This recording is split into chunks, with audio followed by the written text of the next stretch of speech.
এই মুহূর্তে আবার একটা ষড়যন্ত্রে, নতুন ষড়যন্ত্রে লিপ্ত হয়ে গেলেন ডক্টর ইউনূস। আবার ষড়যন্ত্রে লিপ্ত হয়ে গেলেন ডক্টর ইউনূস জামাতের সঙ্গে। এই নতুন বাংলাদেশে জামাত সরকার গড়বে। সেনা প্রধান ওয়াকারুজ্জামানকে পদত্যাগ করতে বাধ্য করা, শেখ হাসিনার ঘনিষ্ঠ তার আত্মীয় ওয়াকারুজ্জামানকে কুপকাত করতে পারলেই বাংলাদেশে ক্ষমতায় এসে যাবে জামাত, এমনটাই জামাত মনে করছে। কি কন্ডিশন হয়েছে আপনার সঙ্গে জামাতের? কি পাবেন আপনি? নিশ্চয়ই কিছু পাবেন, কারণ স্বার্থ ছাড়া আপনি তো চলেন না ডক্টর ইউনূস। যতই সাহায্যের হাত বাড়িয়ে দাও না কেন, ভোল বদলের কোনো চেষ্টা নেই। বাংলাদেশ আছে বাংলাদেশেই, কোনো ভোল বদল নেই। একই রকমভাবে বাংলাদেশ বাংলাদেশের চালে চলছে। সে ভারত সাহায্যের হাত বাড়িয়েই দিক আর যা কিছুই করুক, বাংলাদেশ একেবারে ঘেঁটে ঘ, বোঝেন, সেই ঘেঁটে ঘ হয়ে রয়েছে। আর এর মূল কারিগর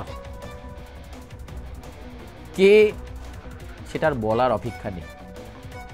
5ই আগস্টের পর থেকে একটার পর একটা অঘটন ঘটিয়ে চলেছেন যিনি একটা কাঠের পুতুল, যিনি চুপচাপ থাকা ছাড়া আর অন্য কিছু জানেন না।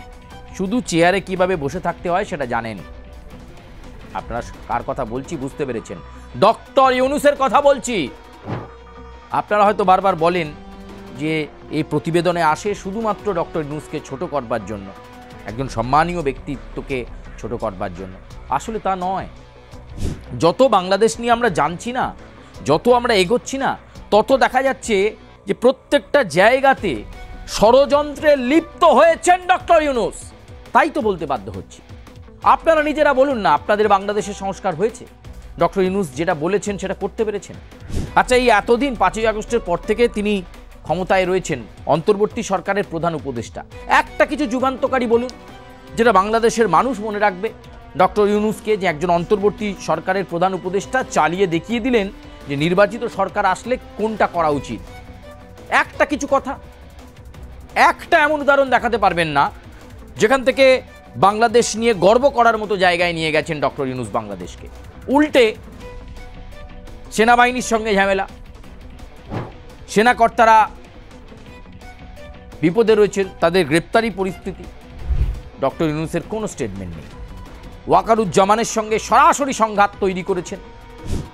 সংখ্যালঘুরা আক্রান্ত হচ্ছে, তার কোনো বিবৃতি, স্টেটমেন্ট কিচ্ছু নেই। জায়গায় জায়গায় জাতির জনকের স্মৃতি সেগুলোকে নষ্ট হচ্ছে। তিনি একজন অন্তর্বর্তী সরকারের প্রধান উপদেষ্টা হিসাবে এটা বলতে পারতেন না যে যা করছেন করুন, আন্দোলন হচ্ছে হোক, কিন্তু জাতির জনকের স্মৃতিকে নষ্ট করবেন না, এটা শোভা পায় না। একবারও বলতে পারতেন না এতদিনে? একবারও বলেননি ডক্টর ইউনূস। আসলে আমরা আগেও বলেছি, আবার বলছি, তাকে কেউ বা কারা পরিচালনা করে আর তিনি পরিচালিত হন। আজকে আবার একটা আপডেট আপনাদেরকে দিতে এলাম। এই মুহূর্তে আবার একটা ষড়যন্ত্রে, নতুন ষড়যন্ত্রে লিপ্ত হয়ে গেলেন ডক্টর ইউনূস। কার সঙ্গে? জামাতে ইসলামীর সঙ্গে। জামাত চাইছে বাংলাদেশে ক্ষমতা পেতে, জামাত চাইছে আওয়ামী লীগ আর না ফিরুক, তারা চাইছে তারাই নিয়ন্ত্রণ নেবে বাংলাদেশের। এই নতুন বাংলাদেশে জামাত সরকার গড়বে, আর তার জন্য তারা ডক্টর ইউনূসের সঙ্গে গোপনে গোপনে ষড়যন্ত্র তৈরি করলেন। কি সেই ষড়যন্ত্র? সেই ষড়যন্ত্র বলতেই আপনাদের কাছে আসা আছে। কি ষড়যন্ত্র? আবার ষড়যন্ত্রে লিপ্ত হয়ে গেলেন ডক্টর ইউনূস জামাতের সঙ্গে। সূত্রের খবর, সেনা প্রধান ওয়াকারুজ্জামানকে পদত্যাগ করতে বাধ্য করা বা তাকে ওই সেনা প্রধানের পদ থেকে সরিয়ে দেওয়া, নানা রকমভাবে চাপ তৈরি করে যাতে ওয়াকারুজ্জামান বাধ্য হন এই জায়গাটা ছাড়তে। সেখানে জামাত চাইছে তাদের পছন্দের কাউকে সেনা প্রধান হিসেবে বসানো হোক, আর যেটা অন্তর্বর্তী সরকারের প্রধান উপদেষ্টা ডক্টর ইউনূস তিনি বসান। এই ষড়যন্ত্রের ছক তৈরি হয়ে গেছে। ওয়াকারুজ্জামানকে টার্গেট করা হয়ে গেছে। তার পথটাকে কিভাবে খাওয়া যায়, তাকে কিভাবে সরানো যায়, এইটা কিন্তু জামাতের মূল প্ল্যান। শেখ হাসিনার ঘনিষ্ঠ, তার আত্মীয় ওয়াকারুজ্জামানকে কুপকাত করতে পারলেই বাংলাদেশে ক্ষমতায় এসে যাবে জামাত, এমনটাই জামাত মনে করছে। আর তার জন্য তারা কাকে ধরেছেন, কাকে শিখণ্ডী করেছেন? অন্তর্বর্তী সরকারের প্রধান উপদেষ্টা ডক্টর ইউনূসকে, যিনি আজ পর্যন্ত একটা সদর্থক, একটা ইতিবাচক কাজ করতে পারেননি, যাতে বাংলাদেশের মানুষ বলবে যে হ্যাঁ, আমরা অনেক কিছু পেয়েছি। আমরা দেখছি সোশ্যাল মিডিয়া থেকে শুরু করে গোটা বাংলাদেশের বিভিন্ন কন্টেন্টে তারা ছিছি করছেন অন্তর্বর্তী সরকার, ডক্টর ইউনূস সরকার চালাতে পারছেন না। অনেকে বলছেন নির্বাচনের আগেই তিনি ছেড়ে দিক ক্ষমতা। সেই ডক্টর ইউনূস আবার ষড়যন্ত্রে লিপ্ত হলেন। আর এবারে ষড়যন্ত্র ওয়াকারুজ্জামানকে সরিয়ে দিতে পারলেই জামাতকে ক্ষমতায় আনা যাবে। সেই জামাতের হাত ধরে নতুন কোনো স্বপ্ন দেখছেন না তো, নতুন কোনো স্বপ্নের জাল বুঝছেন না তো ডক্টর ইউনূস? ওই যে বলে না, বিদায় বেলায় শেষ কামড়, এইটা বোধহয় তার শেষ কামড়। তাই তো তিনি জামাতে ইসলামীর সঙ্গে গোপনে গোপনে মিটিং করেছেন। সেই মিটিংয়ে সিদ্ধান্ত হয়ে গেছে টার্গেট ওয়াকারুজ্জামান, তাকে সরিয়ে দিতে পারলেই সব কিছু হয়ে যাবে, কেল্লা ফতে হয়ে যাবে। আপাতত এরকম একটা প্রেক্ষাপট বাংলাদেশের রাজনীতিতে তৈরি করতে চাইছে জামাত, এবং তার সঙ্গে হাত মিলিয়েছেন ডক্টর ইউনূস। আসলে উনি কারণ নয়, আর ওনারও কেউ নেই। দেখুন, ওনার পাশ থেকে উপদেষ্টা মণ্ডলীর যারা যারা আছে সবাই সরে গেছেন। কেন সরে গেছেন? কেন সরে গেছেন বুঝতে হবে। বাংলাদেশের রাজনীতিতে এক চরম অঘটনের অধ্যায় অপেক্ষা করছে। জানা নেই ওয়াকারুজ্জামানও কোনো প্ল্যান তৈরি করছে কিনা পাল্টা ডক্টর ইউনূসকে বুঝিয়ে দেওয়ার জন্য। এমনিতেই সেনাকর্তারা চাপে রয়েছেন। 25 জন সেনাকর্তার বিরুদ্ধে গ্রেপ্তারি পরোয়ানা জারি হয়েছে।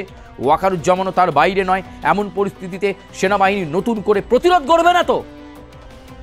এই ষড়যন্ত্রের গন্ধ কিন্তু পেয়ে গেছেন ওয়াকারুজ্জামান। ডক্টর ইউনূস যে জামাতের সঙ্গে মিলিয়ে এই কাজ করার জন্য অনেকটা এগিয়ে গেছেন, সেটা বুঝে গেছেন ওয়াকারুজ্জামান। এই মুহূর্তে বাংলাদেশের রাজনীতিতে একটা নতুন আবর্ত তৈরি হচ্ছে। যে কোনো মুহূর্তে আবার অঘটন ঘটতে পারে। এবার সেনা কিন্তু ক্ষিপ্ত হয়ে গিয়ে ময়দানে নেমে যেতে পারে। ডক্টর ইউনূস, আবার আপনি ষড়যন্ত্রে লিপ্ত হলেন। আপনার নিরপেক্ষতা কোথায়? আপনি কি একজন অন্তর্বর্তী সরকারের নিরপেক্ষ প্রশাসক? সময় বলবে। কিন্তু আপনার এই ষড়যন্ত্রে লিপ্ত হওয়ার খবর ইতিমধ্যেই গোটা বাংলাদেশের গণ্ডি ছাড়িয়ে, ভারতবর্ষ ছাড়িয়ে সর্বত্র ছড়িয়ে পড়েছে। কি কন্ডিশন হয়েছে আপনার সঙ্গে জামাতের? কি পাবেন আপনি? নিশ্চয়ই কিছু পাবেন, কারণ স্বার্থ ছাড়া আপনি তো চলেন না ডক্টর ইউনূস। আজকের মতো বাংলাদেশের এই আপডেট এ পর্যন্তই। তবে আগামীতে বাংলাদেশের প্রত্যেক মুহূর্তে প্রত্যেক পরিস্থিতির খবর আপনাদের কাছে পৌঁছে দেওয়ার চেষ্টা করব, এবং আপনারা যেভাবে কমেন্ট করছেন আমরা অত্যন্ত সদর্থক আপনাদের কাছ থেকে সাড়া পাচ্ছি। বাংলাদেশের আরও কোনায় কোনায় লুকিয়ে থাকা খবর, এই ধরনের ষড়যন্ত্রের খবর, এই ধরনের সাধারণ মানুষের খবর বাংলাদেশের কোনা কোনা থেকে আপনাদের কাছে আমরা বারবার পৌঁছে দিয়েছি, আবারও পৌঁছে দেব, কথা দিলাম। ধন্যবাদ।